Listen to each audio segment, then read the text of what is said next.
Kitas dabar tokias klausimas dėl pritarimo asociacijos Šilutės žuvininkystės regiono vietos veiklos grupės Žuvėjų kraštas steigimo ir dalyvavimui jos veikloje. Pranešėjas Tomas Budrikis, teritorijų kaimo reikalų komiteto narys.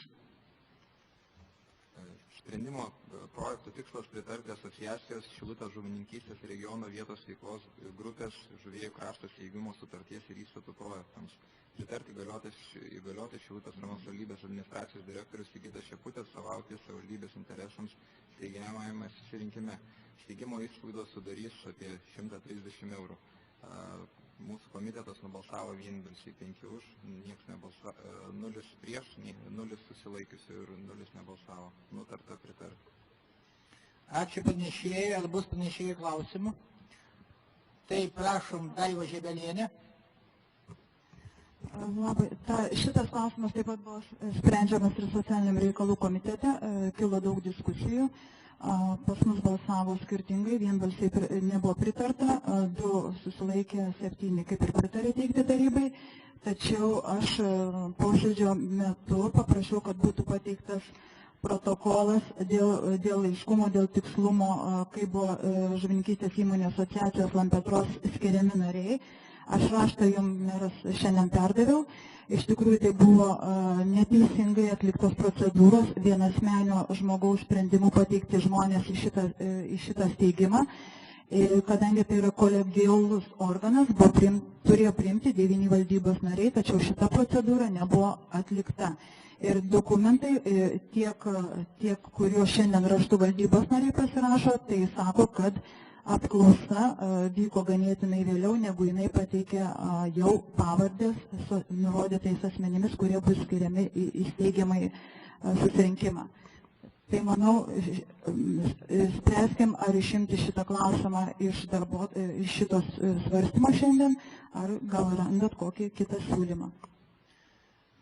Ir dar tiesa, buvo visokių tokių pasiūlymų dar komitete, nežinau, aš gal kaip dar komiteto pirmininkaujantis, kad ne tas steigimo asociacijos mokestis susimokėti visiems, ne vienai savivaldybei dengti, tai toksai dar buvo gimęs pasiūlymas. Tai aš pasakiau tai, ką norėjau pasakyti. Taip, aš galiu atsakyti, Daiva Žebelienė, šito sprendimo projektu, be šito sprendimu, mes tik tais įsteigsime tokią vietos veiklos grupę, tai yra asociacija. Po to bus kviečiamas visuotinis susirinkimas. Į tą susirinkimą galės daugiau narių įstoti. Ir šitas visuotinis susirinkimas išrinks valdybą, VVG pirmininką ir toliau veiklą vykdys vietos veiklos grupės pirmininkas ir valdyba. Steigimą mes tą procedūrą turime atlikti, puikiai atsimenate, praeitais metais mes steigėme miesto vietos veiklos grupę, taip pat buvo tokių irgi reiškia pamastymų, galbūt abejonių, bet matote, viskas susiklosti pakankamai gerai, vietos veiklos grupė įsteigta, pradės ruošti strategiją, tai aš manau ir šičia nėra jokių, mes netvirtiname jokios valdybos. Mes į valdybą deleguojame nuo savivaldybės. Visus kitus rinks visuotiniam susirinkime ir tos pačius savivaldybės jau pateiktus asmenis arba kandidatūras taip pat gaus tvirtinti visuotinis susirinkimas. Tai nemanau, kad čia kažkas tai, kad galbūt Lampetra tenai susitars, kalbėsis iki visuotinio susirinkimo ir tada ten išsiaiškins tos santykius. Aš iš tikrųjų visą tą procedūrą suprantu ir aš tikrai gilinausi ir žiūrėjau visą teisėtumą, aš be reikalo tikrai šiandien nekelčiau šito klausimo. Tai prašom, Sandra Tamašauskienė. Labai diena, gerbiami tarybos nariai, posėdžio dalyviai. Noriu paklausti, ar iš tikrųjų būtina savivaldybei prisimti steigimo mokestį. 130 eurų, žinau, yra nedidelė suma, bet primenu, kad tik vykusiuose rinkimuose visos partijos deklaravo, kad taupysiančios savivaldybės lėšas. Matot, šita vietos veiklos grupė į rajono mūsų savivaldybė turėtų kažkaip taip įtraukti lėšų, tai apie gal 1 milijoną eurų, net gal daugiau. Tai čia matome akivaizdi nauda. Galbūt galima tokį variantą, kad sudėtų steigėjai, bet dabar yra paruoštas toks variantas. Nemanau, kad 130 eurų būtų labai didelė našta, suprasčiau, jeigu nebūtų jokios naudos. Įsteigėm ir pinigų jokių, reiškia, šitą asociaciją negauna, bet jį gaus virš milijoną eurų. Tai aš manau, kad žymiai didesnė nauda, negu dabar sumokės tą žyminį mokestį. Taip, bet mes žinom, kad savivaldybės lėšų laukia ir švietimo įstaigos. Ir norėčiau paprašyti tarybos narių šiandien nebalsuoti, kad steigimo mokestį mokėtų savivaldybė. Palaikykite mano siūlymą. Mes galime čia dabar, aišku, papolitikuoti, bet supraskime vieną dalyką, kad kuo mes vėliau įsteigsime šitą vietos veiklos grupę, tuo vėliau paruošim strategiją, tuo vėliau mes gausim šitos pinigus. Tai čia mes galime spręsti patys. Mums reikia šitų pinigų, reikia, kad šita programa būtų jo pradėta, reiškia, ją dirbti ir toliau žingsniai darome, ar tiesiog irgi dabar bandėsime stumdytis dėl to 130 eurų. Ir Algirdas Gečas atsirašė šnekėti dar. Ačiū, gerbiamas merė, dėkoju gerbiamai kolegijai už principinę poziciją. Mes opozicija šiam klausimui irgi skiriame nemažą dėmesį ir noriu išsakyti opozicijos nuomonę to klausimu. Iš tikrųjų, mūsų nuomonė, šis sprendimo projektas vertintinas labai dviprasmiškai, nes šis klausimas yra susijęs su viešosios įstaigos Pasienio žuvis veikla. Ir kaip žinome, ši įstaiga Šilutėje tapo darbo partijos skyriaus prieglobsčiu. Čia šildėsi ir kai kurie garsūs vietos politikai, pavardžių, manau, nereikia sakyti. Taigi, mūsų manimų pasienio žuvų veiklos toks pabaigimas, o mano žiniomis jisai baigėsi spalio mėnesį, tai būtų teigiamas dalykas. Bet kita vertus, tikrai kyla labai daug klausimų dėl tos naujai kuriamos asociacijos. Kokie klausimai? Ar tikrai bus nutraukta pasienio žuvų veikla? tą klausimą mes kėlėm socialinių reikalų komitete. Ar galės buvę pasienio žuvų dalyviai jungtis prie tos naujos asociacijos?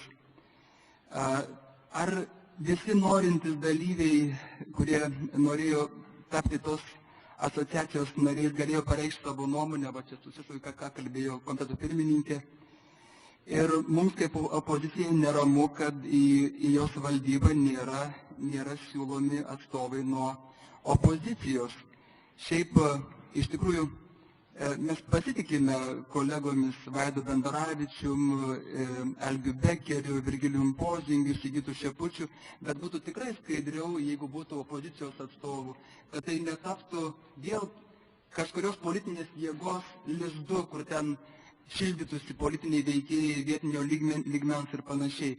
Šiaip tikrai klausimų kilo labai daug ir aš nežinau, kaip čia toliau įvykiai plėtosis, bet opozicija tuo klausimu iš principo yra starusi nebalsuoti. Ačiū. Tai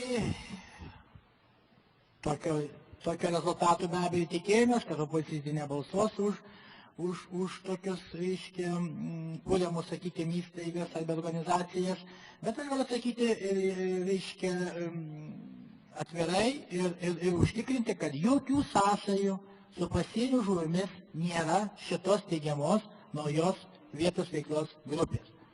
Į šitą steigiamą į vietos veiklos grupę galės įstoti, sakykime, buvę nariai ir pasienio žuvyse. Vietos veiklos grupės yra atviros ir jas priima pateikus tam tikrus dokumentus ir tenais yra įmanario mokestį, tai čia niekam nėra durys uždarytos.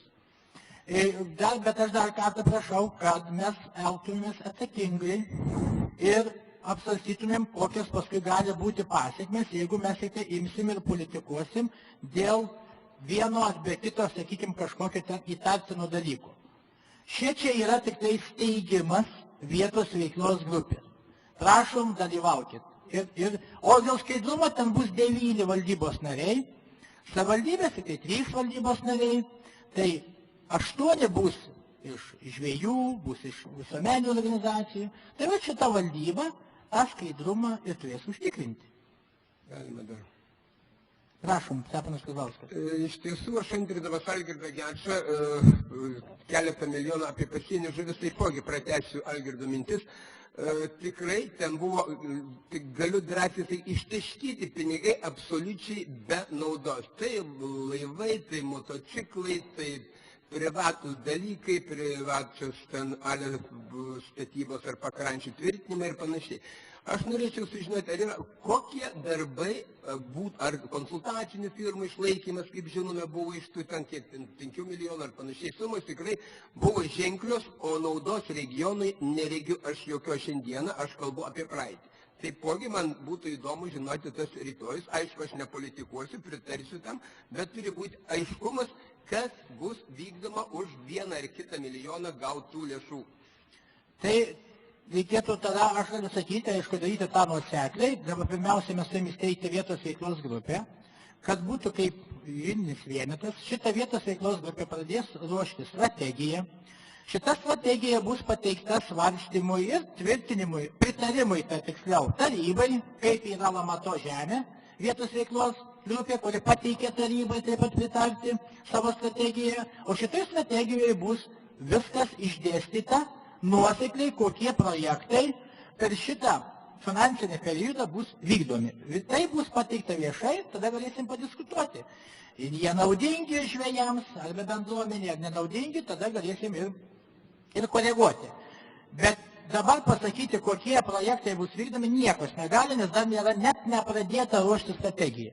Tai čia būtų sudėtinga atsakyti. Taip, Raimondas Amrazaitis, prašau. Taip, merė, niekas turbūt nenuginčys, kad reikia ir kuo greičiau steigti asociaciją Žuvėjų kraštas, bet prieš tai jūsų pasisakymė nuskambėjo toks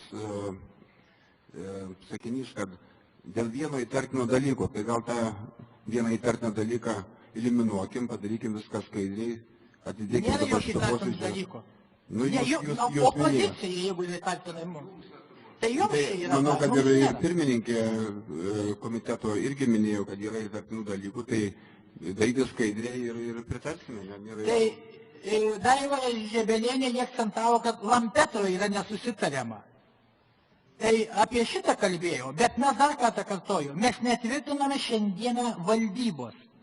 Mes tik tai pritarėme, kad dalyvausim šitos vietos veiklos kūrimo darbe, deleguojame savo 3 atstovus į valdybą ir tiek ir paliekame toliau visą eigą visuotiniam susirinkimui.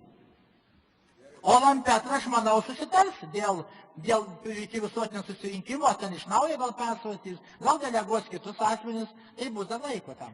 Iš tikrųjų, tai nėra rašomi rašinėliai ir teikiamas asmenybės be pagrindo. Turi būti laikomasi viso teisėtumo ir visų teisiškų procedūrų. Tai čia Lampetra yra. Daiva. Aš apie Lampetrą kalbu. Tai mes negalim įtakoti, pasakyti, kaip turi šita asociacija dirbti. Tai mes negalim dėl to kažką keisti, jeigu Lampetroje kilo kažkoks ten pasitenkinimas. Bet šiame sprendimo projekte yra įtrauktos būtent Lampetros deleguoti atstovai. Tai čia ne steigėjai, čia ne valdybos nariai, ne pirmininkas, o yra steigėjai. Steigėjų reikia įtraukti, o kaip kitaip įsteigti? Aš siūlau nutraukti diskusijas ir pereinam prie balsavimo, kadangi jau įsakėm savo pozicijas, aš manau, kad viskas turi paaiškėti. Taip, Alvydas Jakas. Labadiena visiems. Aš tik norėjau paklausti teisininkų, iš tikrųjų, jeigu šitam sprendime išaiškės, kad buvo kažkokie tai galbūt neteisėti priimti sprendimai, ar tai Lampetroje, dar kažkur tai, ir deleguoti, ir mes juos tvirtinam, ar tai nebus kažkur paskui vėliau keblumų. Gerbiamas tarybos nariai, iš tikrųjų tai mes juk netvirtinam jų deleguotų. Tai yra Lampetros vidaus reikalas ir susirinkus įsteigiamą į susirinkimą, aiškiai galima patikrinti, ar turi įgaliojimus atstovauti steigiamajam susirinkime. Jeigu ten, kaip teigia tarybos nariai, iš tikrųjų yra nedeleguotas ir vieno žmogaus skirtas, tai kitiems steigėjams ir steigiamajam susirinkime gali būti priimtas sprendimas, sakysime, kad atmesti tiesiog nesteigti. Nes iš tikrųjų, jeigu žmogus dalyvauja neturintis įgaliojimų, o steigiamajam susirinkime yra būtinas visų steigėjų pritarimas. Tai šiuo atveju, jeigu su Lampetros įgaliojimais bus kažkas negerai, tai akivaizdu, kad šita įstaiga nebus įsteigta. Tai vienas momentas. Antras momentas, bet kokiu atveju dokumentai bus dar tvirtinami notaro. Tai notaras bet kokiu atveju pasižiūrės, ar buvo ar teisėtų būdų buvo deleguoti asmenys tiek į steigiamąjį susirinkimą, tiek į kitus valdymo organus. Tai šitoj vietoj... Tai aš kartuoju, mes dabar tik mes savivaldybę priimam šunim, kad dalyvavom steigime ir tai čia tas lampetai bus laiko pasitaisyti. Taip, ačiū ir siūlau balsuoti už pateiktą sprendimo projektą.